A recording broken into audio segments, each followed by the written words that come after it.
Go, Lydia. She's first up on our rapid fire talks. I'm just going to say while I'm waiting up here to get mine loaded, I'm also the faculty advisor for Slow Food UW, so if you have any questions about that, happy to talk about that. Also, if any of you want to see a survivor of the Rana Plaza accident, Kalpana will be actually here in Madison tomorrow speaking up at Baskin Hill at 4 o'clock. Okay, so we're ready to go. Can everyone hear me, by the way? Good. Okay, I'll move the mic closer to me. How about that? So how much food is wasted? I'm going to be talking about food waste and the implications for energy and water and land.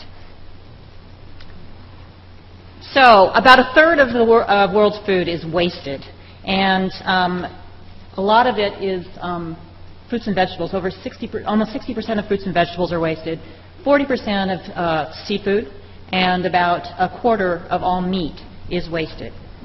It's equivalent to about 1.3 billion metric tons of food. The blue is the production to retail level of waste, and the red is the consumption level of waste. You can see from different parts of the world that there's a lot more waste at the consumer's level in developed countries. So in developed countries, about 100 kilograms per year per person is wasted, whereas in developing countries, it's only 10 kilos.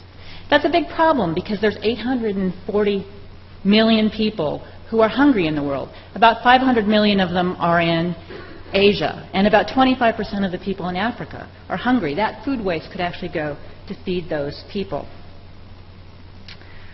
It's also a big problem because food waste represents a huge greenhouse gas problem. If food waste were a country, it would be the third largest producer of greenhouse gases. It represents about 3.3 gigatons of carbon dioxide. Food waste also means that we're wasting precious water. The blue water footprint of agricultural production is about 250 cubic kilometers, 66 trillion gallons. That's a bigger blue water footprint than any single country, and 38 times how much U.S. households use. Global food waste is also equivalent to about 1.4 billion hectares of land. That's equal to 28% of all of the agricultural land in the world. That is bigger than any single country except Russia. That wasted food also means that land is wasted, which means that we're deforesting, we're having habitat loss, we're having biodiversity loss, we're having species extinction, all for no reason at all, just for wasted food. So globally, food waste is a huge problem in terms of land, water, energy, and in terms of our hungry population. In the U.S., it's an even bigger problem because 40% of the food in the United States estimated is wasted.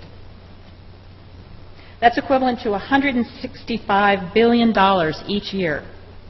That's about 20 pounds of food per person per month.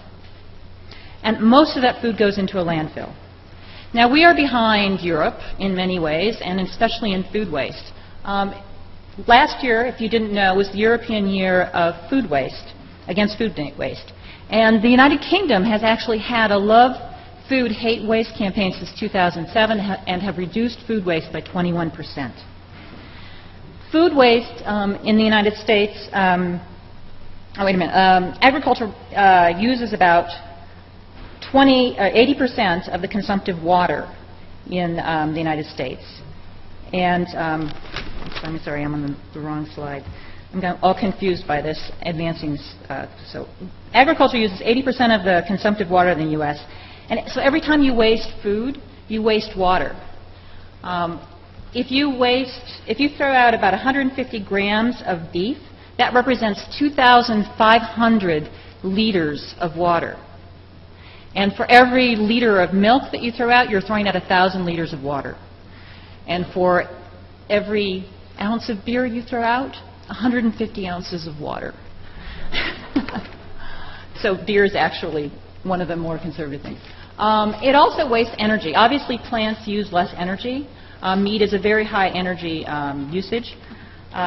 So wasting food wastes energy. And this is a big problem because 14.5% of Americans are food insecure. So wasting that food is food that people who are hungry can't eat, as well as wasting land, water, and energy. Now, how can we prevent that waste? Well, at the production level, we can improve gleaning, we can improve harvesting.